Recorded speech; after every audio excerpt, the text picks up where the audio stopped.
was on it was a bit of a mess.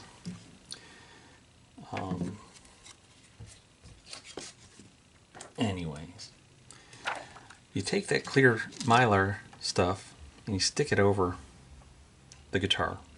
It's a full-size sheet, and you just take a Sharpie marker and go around and draw out your design. Then you cut it out with scissors. You're left with something like this. At that point, I can take it and tape it down to the MDF material. You can also use plywood, but I wouldn't recommend plywood. I wouldn't recommend particle board either. I recommend MDF for this. 1/2 inch is easier to cut and stuff, so you can use 3/4. It's going to fight you. Tape it down, trace it out, and then what I like to do, actually before I trace it out, is take this radius. I decided that my radius was 3 3 1/8 inch. That's from the center of the rosette to the outside, 3 1/8. And that's oversized slightly by about a 1/16. So I put a hole here and a hole at 3 1/8. And I drew like a 30-second hole here and here.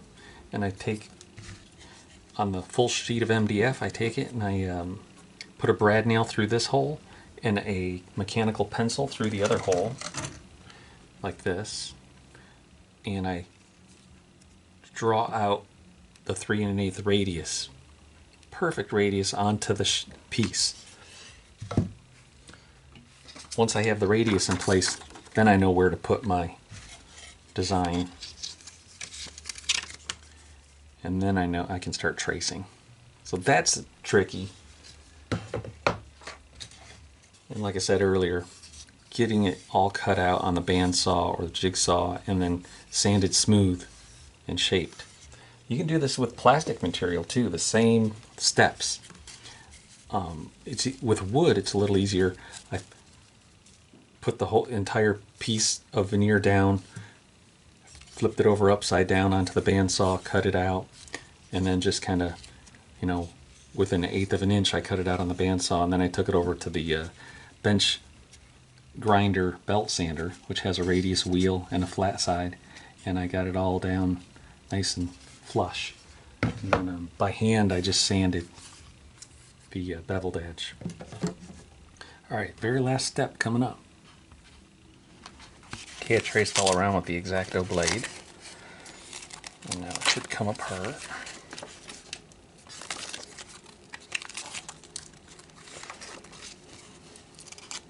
There's one more step that I didn't mention earlier that is maybe slightly beyond what most people are capable of doing, but I'll share with you anyways if you're wondering how this came out so good, is that I used a grain filler. Because walnut is a very porous wood, I used grain filler. It's just a water-based product, kind of similar to spackle, and it's designed for filling the grain on porous woods like mahogany and walnut. And I colored it with black and brown pigments. I used maybe a tablespoon of the grain filler with a couple drops of the Schwartz black and the, what's that? Rebrin oxide brown? I didn't even look at the name on those. But you rub it into the grain, you squeegee off the excess. After it dries, you sand it with 320 grit sandpaper to get all of the grain filler off the the wood that's not part of the grain. The grain are actually like pores, so it's kind of like filling the pores of the wood. After there's one more step too. I sprayed it with shellac first before I grain filled it, and I sprayed it with a Prevail sprayer, and this is just a wash coat they call it, so it's like a 1 to 2 pound cut of shellac sprayed on. It gets down in the pores, it gets down in everywhere. Then the grain filler, then the sanding, and then I sprayed it with 3 coats of satin lacquer. And I sprayed one coat on the back just to keep it protected from like regular use, just in case like body sweat or someone spills a beer on it or something like that. So this is the double-sided adhesive. I use a razor blade to get it started peeling it off, but we don't want to peel it off until it's in place on the guitar. I'll get the guitar. Okay, once you have it exactly where you need it to be, you take a piece of tape that works like a hinge. You flip it back, and you take the adhesive off, and you flip it back down. So let's see if I can do this live on camera.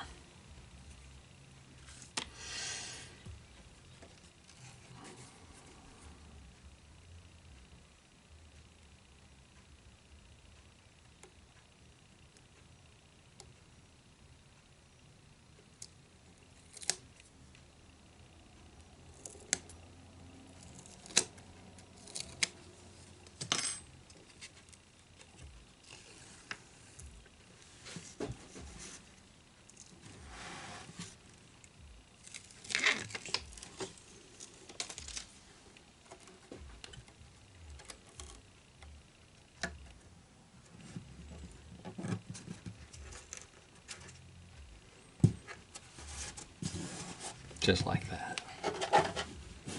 I don't know if you noticed, there was a little piece of black pinstriping tape around that sound hole rosette.